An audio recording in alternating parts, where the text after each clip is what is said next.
We're here today with DARG member Mirko Demasi, or I should say Dr. Mirko Demasi, as Mirko just recently, earlier this year, finished his PhD here at Loughborough University in the Department of Social Sciences.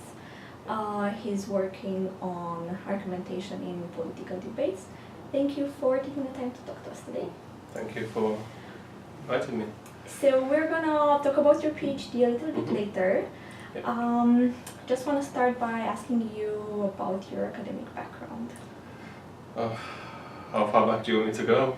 As far as you think is relevant. I'll not go too far back then. I did my undergraduate in criminology and psychology at Sheffield Hallam University. I was originally interested in the typical clinical psychological things, but that dropped very quickly, as did my interest in criminology. And I started to get interested in psychology and language, but at that point in time all I really knew was psycholinguistics and the kind of cognitive approaches to it. And I remember, I think it was sometime towards the the end of my second year as an undergraduate, there was a lecture on social psychology where they also covered things like discourse analysis, which was very briefly mentioned, but it just kind of caught my eye. I tried to speak with a lecturer, kind of to see if I could do that for my dissertation, and she said no, because she didn't think undergraduates can do stuff like that. So I had to do something very quantitative for my third year dissertation, but still analysing language and kind of trying to see what was going on in newspapers. But then by that point I already knew that I was going to go back and do my master's at the same university, you know, to just bump up the psychology side, having done a joint honours. And the first week that I was there, I started bugging the same lecturer again because she was the only one who did discourse analysis, and I managed to convince her to take me on as a student, so she supervised my dissertation. And from very early on I had a fairly clear idea that I wanted to study language and this kind of, you know, what sounded discourse analysis, which sounded quite flashy. So yeah, continued with that one. So she took me on. She tried to give me some opportunities to take something a little bit more basic like thematic analysis, but it seemed quite set on, you know. By this point I read a little bit more about it and just sounded really interesting, you know, to analyse language in a more detailed way to see what was going on in the kind of talk. And then for my dissertation, I kind of combined that with my interest in politics in general, and I looked at the first joint speech given by David Cameron and Nick Clegg when they formed the coalition government in 2010. And I was interested in seeing how do two politicians who come from different parts of different political ideologies, on how they would kind of try and downplay that and try and create this image of a united political party.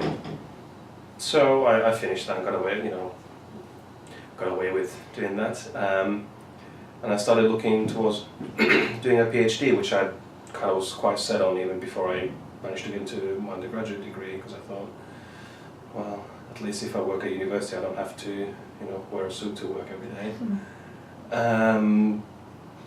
So I kind of already had a PhD as a long-term goal, and with my supervisor, she did her PhD here under Michael Billig some time ago, so she kind of directed me towards Loughborough. I thought about going to some other places, but she was like, nope, you're going to Loughborough. So I was like, okay, fine, I'll go with that then.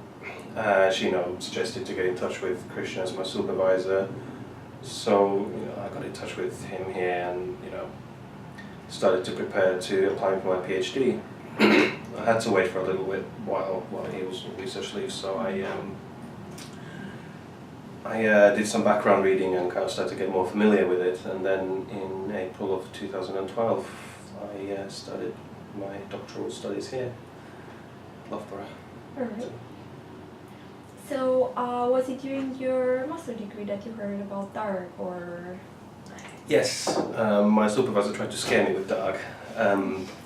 She used to tell me that it was a bear pit and very intense discussions and this, that and the other. But she also told me that it was very, very beneficial. It's kind of those things that really help you understand how to go about doing a discourse or conversation analytic approach to language. So it's kind of saying that it's a very scary thing, but it's very much worth it. So she started to, you know, tell me about DARG and how I should start going to it at the first possibility. So before I even managed to get most of my paperwork done, I had already started kind of looking to see if I can start attending DARG. Alright. And was it scary? The first one was, ended up sitting next to Derek Edwards and Jonathan Potts, and I'm like, oh, these are the guys who wrote the books, and I'm trying to say something that makes sense around them. I'm like, okay. You know, everyone was being friendly, said you don't have to say anything, but I kind of thought, well, I'll just give it a shot anyway, because, you know, if it's so hard, you might as well just get the difficult bit over and done with. But then after the first DARG, you kind of start to feel quite relaxed, and I thought, okay, you know, it's a relaxed atmosphere. If someone disagrees with me and tells me you're wrong, it's okay. It's not like they're going to do anything other than that. So, yeah, it was scary, but only for a short while. So, Alright. yeah. So, in academic year 2013-2014, you were DARG coordinator. Yeah. Can you tell us a bit about what that was all about and your experience with it? I enjoyed it quite early on because I came towards the end of the academic year, so there was already one outgoing DARG coordinator, so I kind of heard about the talk about, you know, who does it and, you know, what kind of jobs it involves. I thought I'll try and do that just to get some more experience and, you know, get to know people. So for the following year they'd already had someone else, but we'd already pretty much agreed within a few months of me starting that the year after then I would take it on. And it was a very interesting job, you know, getting in touch with people, organising, liaising and setting up events and rooms and this kind of thing.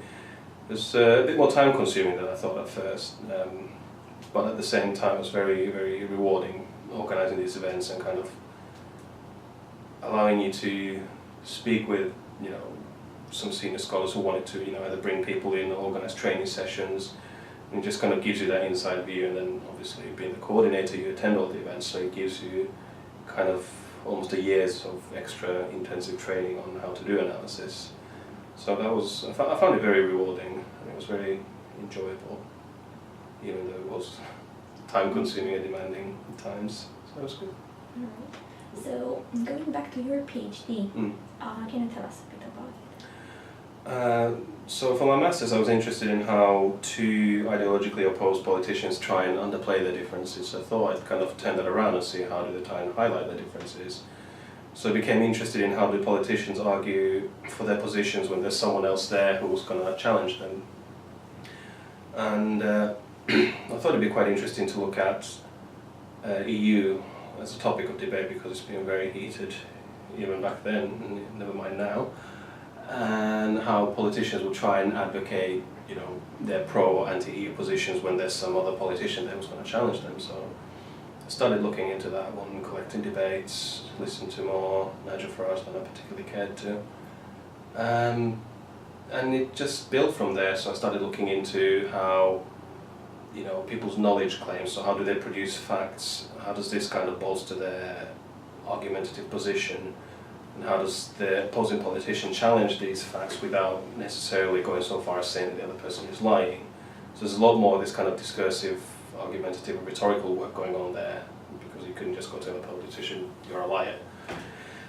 And I also looked into kind of various other interactional phenomena that kind of accompany this. So one of my chapters also looked at how overlaps function, which would normally in an ordinary interaction be a fairly standard procedure or standard features in political debates. They had also had a very argumentative function. There's the same thing again with laughter. So, you know, I became really interested in why are people laughing, because we're not exactly dealing with a comedy show here, and how the laughter's kind of had a strategic placing when it came to challenging someone else's position. So I kind of looked at those areas in my thesis, and it was good enough. Yeah, that sounds very interesting.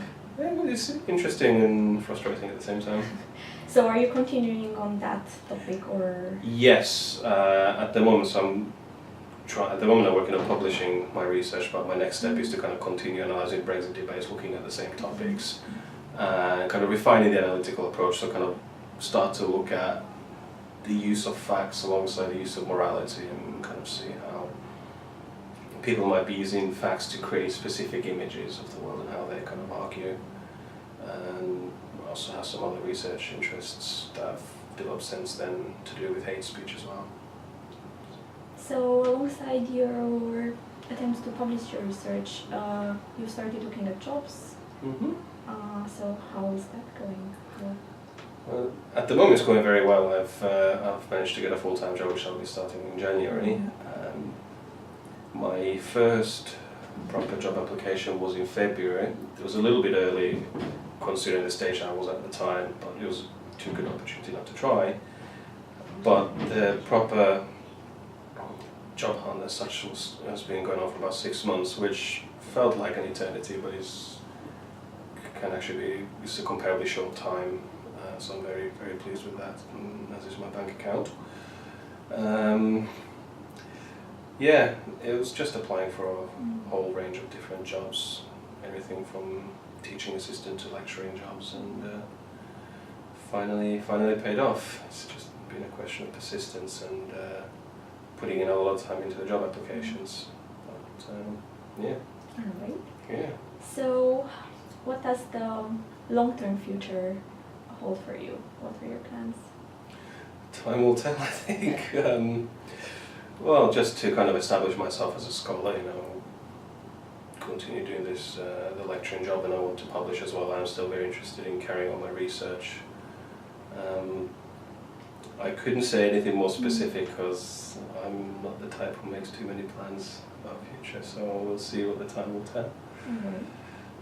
So, looking back on your experience as a PhD student, what are some of the memorable moments, both good and bad, challenges? The first DARG, that was a very interesting session. That wasn't a good or a bad one, it was just a very memorable and very nerve-wracking. Then there were other positive events. My first year panel was very memorable because it was kind of when you officially become a PhD student rather than a master's student. I didn't really feel much at all after my Viva, but it was when I finally had my corrections at the end of the summer proved that my thesis was now complete and it's just a question of waiting for the paperwork, so that was a very, very big bonus. Some of the tougher sections, phases of my PhD was dealing with issues like writer's block. That slowed things down a bit. That did eat away a few months of my thesis, but on the whole, it's more positives. Oh, and the 5 AM wake-ups when I had to go and teach at 9 in the morning. Those were low points, very frequent low points. But no, it's been a great experience. It's been a really good one.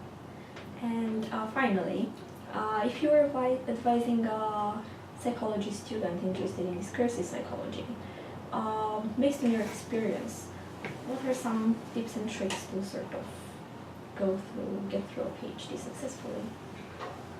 Keep writing, even if it's drafts and something. It's nothing fun. It's just to keep writing. Keeping up the momentum is a very big one. My supervisor was very big on that one, and I can see now why. Even if it's writing just a few hundred words, but it's the advice I've given to other people, is just keep writing. Keep reading, but keep writing as well. You need to get it all out of your head, get it on the paper. It's easier to edit things than to write from scratch. It's better to have a big pile of notes to change and edit, rather than to try and write something complete from the scratch. And it's just reminding yourselves of what your end goals are, It's very easy to forget why you're doing a PhD sometimes, or what it takes to finish. So it's just being very realistic with yourself and why you do things, but they will get you through. So that's what helped me. All right. Yeah. Thank you very much. Sure.